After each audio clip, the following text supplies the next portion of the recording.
बिस्मिल्लाहिर्रहमानिर्रहीम। अस्सलामुअलैकुम। उम्मीद है आप सब लोग खैरियत से होंगे, अपने घरों पर महफूज होंगे। अल्लाह पाक आप सबको खैर और आफियत के साथ रखे, आमीन। Microbiology and biochemistry, lecture number 3 आज हमने कंटिन्यू करना है इंट्रोडक्शन टू माइक्रोबायोलॉजी से। हमारा चैप्टर है chapter number 1, introduction to microbiology. Previous lecture के अंदर हमने ब्रांचेस ऑफ माइक्रोबायोलॉजी स्टार्ट की थी। उससे पहले हमने डेफिनेशन माइक्रोबायोलॉजी की पढ़ी, माइक्रो ऑर्गेनिजम्स क्या होते हैं उसके बारे में देखा। फिर हमने उसकी इम्पोर्टेंस देखी कि माइक्रोबायोलॉजी की क्या इम्पोर्टेंस है मुख्तलिफ फील्ड्स के अंदर, importance of microbiology in various fields, जिसके अंदर आपके नोट्स में पॉइंट्स बने हुए हैं कि फूड के अंदर वैक्सीन्स बनाने में, एंटीबायोटिक्स बनाने में, डिजीज़ के ख़िलाफ़ और जेनेटिक इंजीनियरिंग वगैरह, इन सारे पॉइंट्स को हमने हेडिंग्स के तौर पर स्टडी किया। ठीक है, कि इम्पोर्टेंस ऑफ या एप्लीकेशन ऑफ या use of microbiology in various fields. ठीक है, उस टॉपिक को हमने कवर किया और अपना नेक्स्ट टॉपिक कंटिन्यू किया, ब्रांचेस ऑफ माइक्रोबायोलॉजी।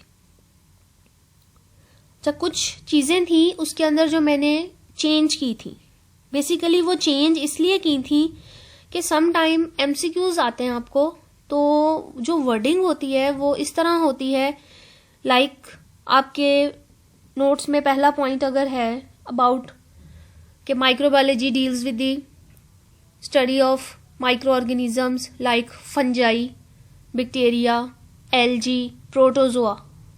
ठीक है, अब जो आपको चेंज करवाई मैंने line, that was the microbiology includes in the study of virology, mycology, phycology, bacteriology, protozoology. Line वही है, लेकिन चेंज क्या है कि वहां हमने लिखा स्टडी ऑफ वायरस बैक्टीरिया, यहां हमने लिख दिया कि study of virus is called virology, study of bacteria is called bacteriology, study of fungi is called mycology, study of algae is called phycology. तो ये वो टर्म्स थी बच्चे जो एमसीक्यूज में आपसे पूछ ली जाती हैं, मल्टीपल चॉइस में आपसे पूछ ली जाती हैं। तो हर तरह से आपको बच्चे लेक्चर समझाया जाता है ताकि आप उसको थ्योरी के बेस पर भी सॉल्व कर सकें, एमसीक्यूज की बेस पर भी सॉल्व कर सकें। हू बहू आपके नोट्स की वर्डिंग आपको लेक्चर में मिलेगी, तो हमें लेक्चर देने का, लेक्चर लिखने का कोई फायदा नहीं है फिर। ठीक है, हम उस नोट्स में से रीड करके आपको बेहतरीन समझा सकते हैं, लेकिन जब चीजें चेंज की जाती हैं, चीजों को मॉडिफाई किया जाता है, ठीक है, उनको याद करना और आसान हो जाता है। ठीक है, कुछ चीजें कम हो जाती हैं, कुछ चीजें ऐड हो जाती हैं।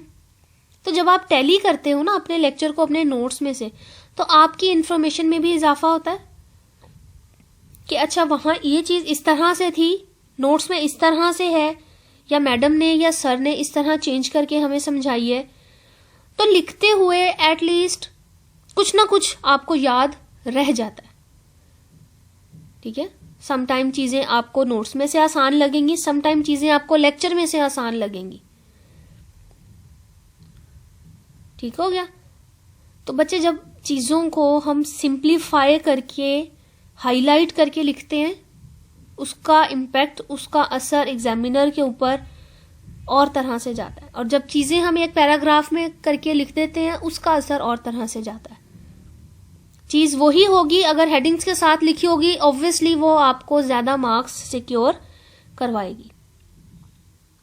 तो अपने लिखने के तरीके को आपने बेहतर करना है। अभी कुछ चीजें आपको भी समझने में मुश्किल पेश आएगी, क्योंकि जो फिजिकली आपको समझाया जा सकता है वो हम इस तरह से आपको नहीं समझा पाते, अपनी बात आपको हम उस तरह कन्वे नहीं कर पाते जिस तरह आप हमारे सामने बैठे हो तो आपको कन्वे की जाए। तो अभी आप ये चीजें जो है किसी ना किसी तरह आपको पढ़नी है और याद करनी है, साथ साथ लिखनी भी है ऑब्वियसली।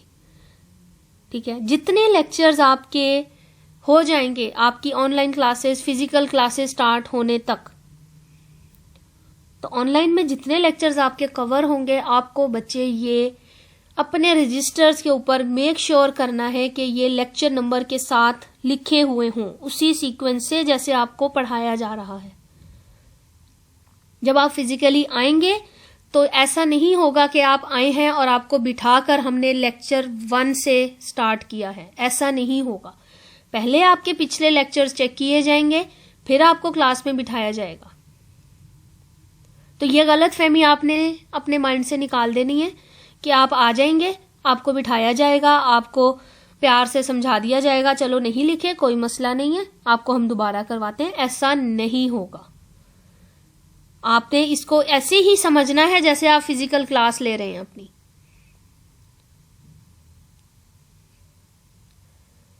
बात समझ में आ रही है आपको? तो ये जरा थोड़ा सा अपने अंदर तहम्मुल पैदा करें, चीजों को समझने की कोशिश करें। ठीक है, जो समझ नहीं आता आप क्वेश्चन पूछें, कोई मसला नहीं है। आप जब क्वेश्चन करेंगे आपको उसका आंसर मिलेगा। लेकिन अब आप पॉइंट आउट करेंगे अपने टीचर की मिस्टेक्स को, तो फिर तो बच्चे आपके लिए थोड़ा मसला होगा, क्योंकि टीचर को पता है कि स्टूडेंट को क्या समझाना है, कितना समझाना है और किस तरह समझाना है। तो आप हमें नहीं बता सकते कि हमने आपको कैसे समझाना है या कितना पढ़ाना है और कहां से पढ़ाना है, क्योंकि हमें पता है कि आपका पेपर किस तरह बनता है और आप किस तरह लिखेंगे तो आपको नंबर अच्छे मिलेंगे। तो अगर हमारी बात पे ना यकीन आए तो हार्डली 1-1.5 माह ही है, उसके बाद आपकी क्लासेस स्टार्ट हो जाएंगी, आपके सीनियर्स आएंगे, आप उनसे पूछेंगे, वो आपको बेहतर बताएंगे। ठीक है, तो अपने लेक्चर की तरफ चलते हैं। ब्रांचेस ऑफ माइक्रोबायोलॉजी, कुछ ब्रांचेस हमने अपने प्रीवियस लेक्चर में स्टडी की थी, जिसमें हमने देखा कि वो माइक्रो ऑर्गेनिज्म जो हवा में मौजूद होते हैं उनको हम कहते हैं कि हम स्टडी करते हैं इन एयर माइक्रोबायोलॉजी। वो माइक्रो ऑर्गेनिज्म जो पानी में होते हैं उनको हम स्टडी करते हैं एक्वेटिक माइक्रोबायोलॉजी में। फिर कुछ माइक्रो ऑर्गेनिज्म का हम इस्तेमाल करते हैं इंसानी फलाह के लिए, इंसानों के फायदे के लिए, तो उसमें हम कहते हैं बायोटेक्नोलॉजी। फिर हम मेडिकल बायोलॉजी की तरफ चलते हैं, तो उसमें हमने देखा कि हम माइक्रो ऑर्गेनिज्म को पहचानते हैं, आइडेंटिफाई करते हैं और उनको कंट्रोल करते हैं। फिर मेडिकल रिसर्च की तरफ जाएंगे तो हमने देखा कि हमने बीमारी की वजह बनने वाले माइक्रो ऑर्गेनिजम्स को कंट्रोल किया, उनको ट्रीट किया, बीमारियों की ट्रीटमेंट की, और देखा कि बीमारी किस तरह से माइक्रो ऑर्गेनिजम्स के जरिए होती है। ठीक है, फूड में हमने देखा कि फर्मेंटेशन के लिए सबसे ज्यादा माइक्रोबायोलॉजी को इस्तेमाल किया जाता है। विदाउट फर्मेंटेशन हम मैक्सिमम अपनी प्रोडक्ट्स को, फूड प्रोडक्ट्स को नहीं बना सकते। आगे हम पढ़ेंगे कि फर्मेंटेशन में किस तरह हम फूड को यूज कर सकते हैं। ठीक है, तो अब नेक्स्ट हम चलेंगे about agricultural microbiology. Agricultural microbiology, it deals with the study of microbes that increases the soil fertility, ऐसे माइक्रोब्स, ऐसे माइक्रो ऑर्गेनिजम्स जो कि सॉइल की फर्टिलिटी को बढ़ाते हैं, इंक्रीज करते हैं, इन्हांस करते हैं। फर्टिलिटी का मतलब क्या होता है? जरखेजी, जमीन को जरखेज बनाते हैं। ठीक है, जमीन को जरखेज बनाते हैं। एग्जाम्पल में हम दे सकते हैं नाइट्रोजन फिक्सिंग बैक्टीरिया, और नाइट्रोजन फिक्सिंग बैक्टीरिया में हम एग्जाम्पल दे सकते हैं राइजोबियम की। ठीक है, फिर इंडस्ट्रियल माइक्रोबायोलॉजी की तरफ अगर हम चलें तो it deals with the study of micro organisms that are used to prepare, बनाने के लिए मेडिसिनल प्रोडक्ट इन इंडस्ट्री, जैसे कि एंटीबायोटिक्स, वैक्सीन्स, और इसके अलावा बहुत सी इंडस्ट्रियल प्रोडक्ट्स को बनाने में इसको इस्तेमाल कर सकते हैं। ठीक है, देन फार्मास्यूटिकल की तरफ अगर हम चलें तो इसमें हम देखेंगे it deals with the study of microbes that damage the pharmaceutical product, and also to control these microbes. इसके अंदर हम देखते हैं कि एक डोजेज फॉर्म है, एक फार्मास्यूटिकल प्रोडक्ट है हमारी, उसके अंदर माइक्रो ऑर्गेनिजम्स एंटर हो गए हैं किसी वजह से भी। तो उन माइक्रो ऑर्गेनिजम्स को हम कैसे कंट्रोल करेंगे, वो मेथड्स हम फार्मास्यूटिकल माइक्रोबायोलॉजी के अंदर कवर करते हैं। ठीक है, द स्टडी ऑफ माइक्रोब्स, उन माइक्रो ऑर्गेनिजम्स की स्टडी जो डैमेज करते हैं हमारी फार्मास्यूटिकल प्रोडक्ट को। फार्मास्यूटिकल प्रोडक्ट हमारी क्या हो सकती है, कोई टैबलेट, कोई सिरप, कोई सस्पेंशन, कोई भी कैप्सूल, कोई इमल्जन, व्हाटएवर, जो भी हम बीमारी के इलाज के लिए इस्तेमाल कर रहे हैं, उसके अंदर कोई माइक्रो ऑर्गेनिजम्स अगर डैमेजिंग है, नुकसानदेह है, तो उसको हमने कंट्रोल कैसे करना है। ठीक है, इसके बाद हम देखते हैं जियोकेमिकल माइक्रोबायोलॉजी, ऐसी माइक्रोबायोलॉजी जो जमीन के अंदर मौजूद कुदरती जराए में इस्तेमाल होती है, यानी उन माइक्रो ऑर्गेनिजम्स की स्टडी जो कुदरती जराए जमीन के अंदर जो मौजूद हैं उनके साथ रिएक्शन करते हैं, उनके अंदर मौजूद डिफरेंट केमिकल्स को ट्रांसफॉर्म करते हैं, तब्दील करते हैं, जमीन को पहुंचाते हैं जो जमीन के लिए जरूरी है। ठीक है, जियो मीन अर्थ, जमीन जो है हमारी। ठीक है, इसके अंदर मौजूद डिफरेंट रिसोर्सेज हैं, कोल है, पेट्रोल है, गैस है, नेचुरल गैस है। ठीक है, तो अब कोयले से नेचुरल गैस बनाई जाएगी। डिफरेंट जो है बैक्टीरियाज, माइक्रो ऑर्गेनिज्म इसके लिए इस्तेमाल होते हैं। ठीक है, तो ये काफी लेंथी साइकिल्स होते हैं जो चलते हैं, जिसमें फिर हम अपने रिक्वायर्ड जो भी हमारे केमिकल्स होते हैं वो हमें मिल जाते हैं। ठीक है, जैसे अब डायग्राम में आप देख सकते हैं कि किस तरह से ये माइक्रो ऑर्गेनिजम्स हैं, फिर ये माइक्रो ऑर्गेनिजम्स उस हमारी जमीन के अंदर जरखेजी का सबब बन रहे हैं। अब ये देखें आप किस तरह से ये आयरन, कॉपर, कैल्शियम, सल्फेट ये जमीन को मिल रहे हैं, जमीन जरखेज हो रही है, जमीन को न्यूट्रिएंट्स मिल रहे हैं। ठीक है, इनका मेटाबॉलिज्म होता है, फिर न्यूट्रिएंट्स मिलते हैं। ठीक है, तो ये जियोकेमिकल माइक्रोबायोलॉजी में हम स्टडी करते हैं। टोटल 10 ब्रांचेस हमने स्टडी की हैं। ब्रांचेस बहुत सारी हैं, हमने सिर्फ ये 10 सिंप्लीफाई करके इनको पढ़ लिया। ठीक है, air microbiology, biotechnology, medical microbiology, medical research microbiology, aquatic microbiology, food microbiology, agricultural microbiology, industrial microbiology, pharmaceutical microbiology and geochemical microbiology. ठीक है, ये डिफरेंट ब्रांचेस हैं जहां पर हम माइक्रो ऑर्गेनिजम्स की मौजूदगी को स्टडी करते हैं। Now we will go on for history of microbiology.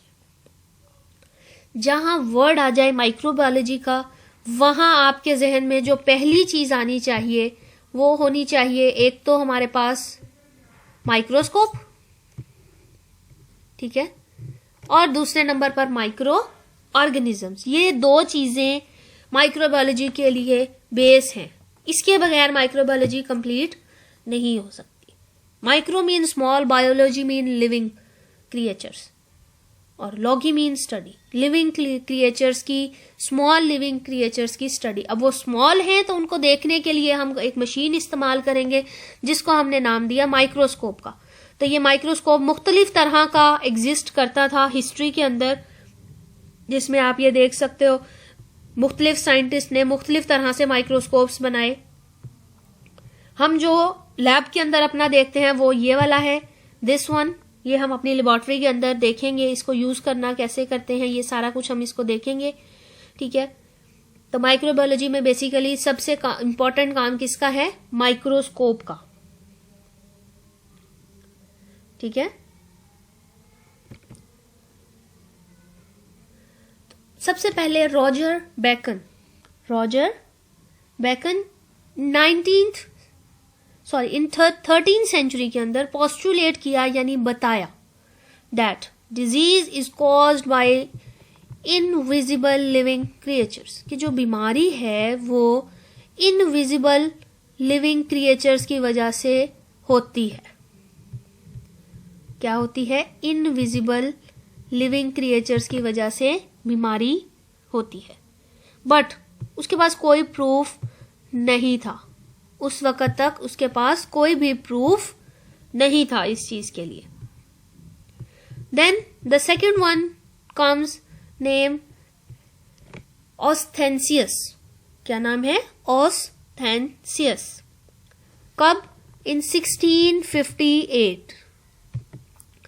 Refer the term worms. उसने क्या बताया? वर्म्स, कीड़े, जिसको हम क्या बोलते हैं? कीड़े मकोड़े. इनविजिबल टू नेकेड आई, ये हम आम आंख से नहीं देख सकते. And are found in the decaying matter as in meat, milk, diarrhoeal waste. जो कीड़े मकोड़े हैं हम आम आंख से नहीं देख सकते, लेकिन ये डिकेइंग मैटर जो डीकम्पोज होने वाला, खराब होने वाला, ठीक है, जो ब्रेक डाउन हो जाए, ऐसे मैटर के अंदर मौजूद होता है. मैटर कहते हैं सब्सटेंस को, चीज को. वो चीज क्या है? मीट है. यानी अगर गोश्त खराब हो रहा है तो उसके अंदर हम देख सकते हैं कि हमें माइक्रो ऑर्गेनिज्म, वर्म्स, कीड़े नजर आएंगे.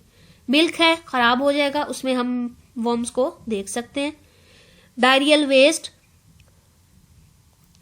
वेस्ट जो ह्यूमन बॉडी का वेस्ट होगा, ठीक है, उसके अंदर हम इसको देख सकते हैं. But invisible to naked eye, with the help of microscope we can see. ठीक हो गया? ये वर्म्स की टर्म आई थी 1658 में. फिर उसके बाद Robert क्रिशर was the first to discover microbes in the diseases. कि बीमारी की वजह माइक्रोब्स बनते हैं. जो माइक्रो ऑर्गेनिजम्स हैं basically they are the cause of the disease. Mostly इन्होंने बैक्टीरियाज के बारे में बताया.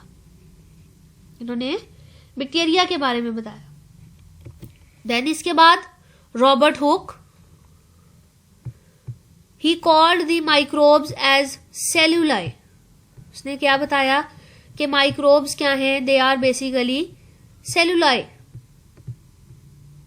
ये टर्म इंट्रोड्यूस करवाई रॉबर्ट हुक ने.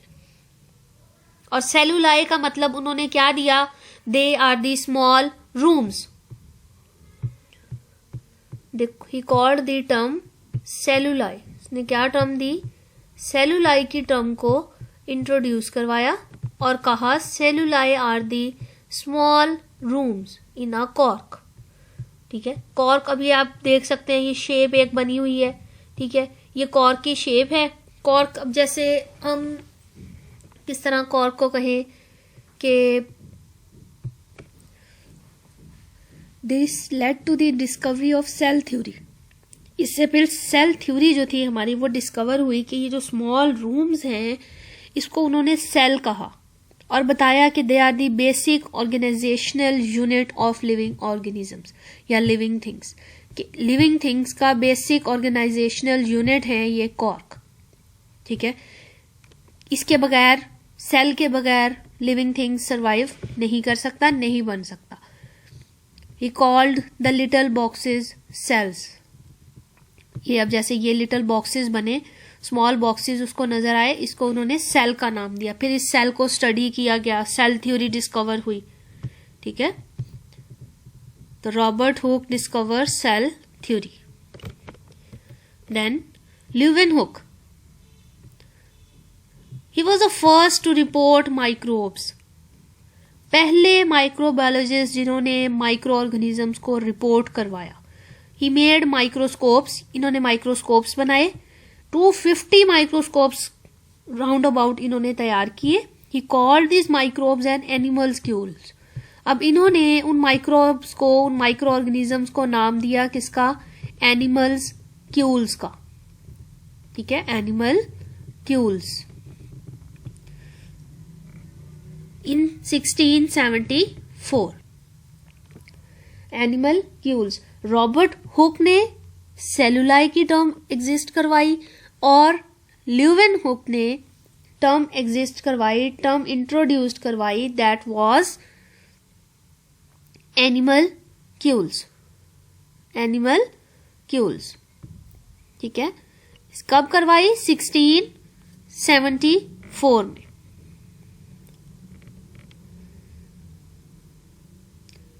देन इसके बाद ही एक्यूरेटली डिस्क्राइब्ड, उन्होंने डिस्क्राइब किया the protozoa and amoeba. Protozoa micro organism है, अमीबा भी माइक्रो ऑर्गेनिज्म है, इन दोनों को एक्यूरेटली डिस्क्राइब किया। और आज भी जो एक्सप्लेनेशन है वो टोटली सिमिलर है as that explained by Antonie Leeuwenhoek. ठीक है, इसके अलावा इनको कहा जाता था that he is the father of microbiology, father of microbiology. ठीक है, फादर ऑफ माइक्रोबायोलॉजी ने कहा गया, फर्स्ट माइक्रोबायोलॉजिस्ट हैं। He first observed and described micro organism by using simple microscope. ठीक है, एक माइक्रोस्कोप इलेक्ट्रॉन माइक्रोस्कोप होता है जो बिजली के साथ उसको हम कनेक्ट करते हैं, और एक सिंपल माइक्रोस्कोप होता है जिसमें हमें इलेक्ट्रिसिटी की जरूरत नहीं पड़ेगी। दे डिस्कवर्ड बैक्टीरिया, बैक्टीरिया की टर्म इन्होंने डिस्कवर करवाई। Build his on simple microscope, अपना इन्होंने खुद से जाती माइक्रोस्कोप बिल्ड करवाया। ठीक हो गया। देन द लियोस पास्चर, इस नाम से सब वाकिफ होंगे कि पास्चर ने क्या किया। पास्चराइजेशन आपने नाम सुना हुआ होगा, जो मिल्क के लिए यूज किया गया था कि दूध को खराब होने से बचाने के लिए, उसमें माइक्रो ऑर्गेनिजम्स को बचाने के लिए कि वो ग्रो ना करें, हमने एक टर्म पढ़ी थी पास्चराइजेशन। मुख्तलिफ टेम्परेचर्स के ऊपर हम बॉइलिंग करते हैं, हीटिंग करते हैं माइक्रो ऑर्गेनिज्म को किल करने के लिए। तो लियोस पास्चर फ्रेंच केमिस्ट थे। ठीक है, वाइन की इंडस्ट्री में इन्होंने बहुत काम किया। ये जो शराब वगैरह और मशरूबात वगैरह थे, अल्कोहलिक ड्रिंक्स जो थी, उनमें इन्होंने बहुत डिस्कवरीज की। फादर और founder of modern microbiology, modern microbiology के फाउंडर हैं ये। फर्मेंटेशन, फाउंडर मतलब बुनियाद रखने वाले। फर्मेंटेशन के बारे में इन्होंने बताया कि ये एक माइक्रोबियल प्रोसेस है। बियर एंड वाइन जो हैं are not produced without micro organisms. जो बियर हैं, वाइन हैं, अल्कोहलिक ड्रिंक्स जो हैं, ये बगैर माइक्रो ऑर्गेनिज्म के हम नहीं बना सकते, और इनके अंदर हम प्रोसेस करते हैं फर्मेंटेशन का। He said that undesirable microbes can be removed by heating, called pasteurization. This process is widely used in fermentation industry. Fermentation में भी इसको इस्तेमाल किया जाता है, प्रोसेस को, हीटिंग के प्रोसेस को। He first coined the term microbiology. Microbiology की term first time Louis Pasteur ने इंट्रोड्यूस करवाई। ठीक है, तो ये हिस्ट्री थी माइक्रोबायोलॉजी की। ठीक है, ये साइंटिस्ट हैं 5 से 6, ये आपने याद रखने हैं, अच्छी तरह इनको पढ़ना है, समझना है। ठीक है, लिखना है, राइट डाउन करना है। ये चैप्टर 1 आपका इंट्रोडक्शन जो है वो बेसिकली हमने खत्म कर लिया। ठीक है, इंट्रोडक्शन हमने खत्म कर लिया है कि what is microbiology, what is the history of microbiology. ठीक है, अब नेक्स्ट हम जो अपने टॉपिक की तरफ चलेंगे दैट वुड बी ऑफ, हम इसमें अब स्टार्ट कर देंगे अपना नेक्स्ट चैप्टर नंबर 2 से स्टार्ट करते हैं। ठीक है, चैप्टर 2 में पार्ट ए हम पढ़ेंगे कि बैक्टीरिया क्या होते हैं। ठीक है, what are bacterias, what are viruses, what are fungi. ठीक है, चैप्टर 2 अब हम अपना स्टार्ट करेंगे। Next chapter very important chapter, इसके 3 बेसिक पार्ट्स हैं, या आप कह सकते हैं चैप्टर 2 के अंदर 3 और चैप्टर्स मौजूद हैं, बैक्टीरिया का, वायरस का, फंजाई का। ठीक है, तो ये बच्चे आपका जो चैप्टर 2 है ना, ये आपका माइक्रोबायोलॉजी का 30% 40% सिलेबस कवर करेगा, और बहुत इंपॉर्टेंट चैप्टर है एमसीक्यूज के पॉइंट ऑफ व्यू से भी, और आपके जो थ्योरी के क्वेश्चंस होंगे उसके पॉइंट ऑफ व्यू से भी। ठीक है, फर्दर आपका कोई क्वेश्चन हो, किसी किस्म का कोई सवाल, कुछ समझ में नहीं आ रहा, लेक्चर समझ नहीं आ रहा, पिछले लेक्चर में से कुछ समझ नहीं आ रहा, तो आप लोग पूछ सकते हो, सेपरेट मैसेज करके भी पूछ सकते हो, कोई मसला नहीं है। लेकिन मैसेज करने के बाद बराए मेहरबानी थोड़ी देर का वक्त दिया करें। ठीक है, अपने टीचर को टाइम दें, सम टाइम टीचर बिजी होते हैं, तो आपका मैसेज पढ़ के वो जैसे ही फ्री होंगे आपको आंसर कर देंगे। बेहतर है आप ग्रुप में मैसेज पूछ लें, जो आपका क्वेश्चन है रेलिवेंट आपके सब्जेक्ट से रिलेटेड, ठीक है, आप क्वेश्चन पूछ लें, जैसे ही मेंबर फ्री होंगे वो आपको रिस्पॉन्ड कर देंगे, ठीक है। तो लेक्चर बच्चे अच्छे से नोट करें, लेक्चर का नंबर, डेट, नाम। अभी हम माइक्रोबायोलॉजी पढ़ रहे हैं, जैसे ही माइक्रोबायोलॉजी कवर होगी हम फौरन से बायोकेमिस्ट्री की तरफ आ जाएंगे, ठीक है। Thank you so much. Allah Hafiz.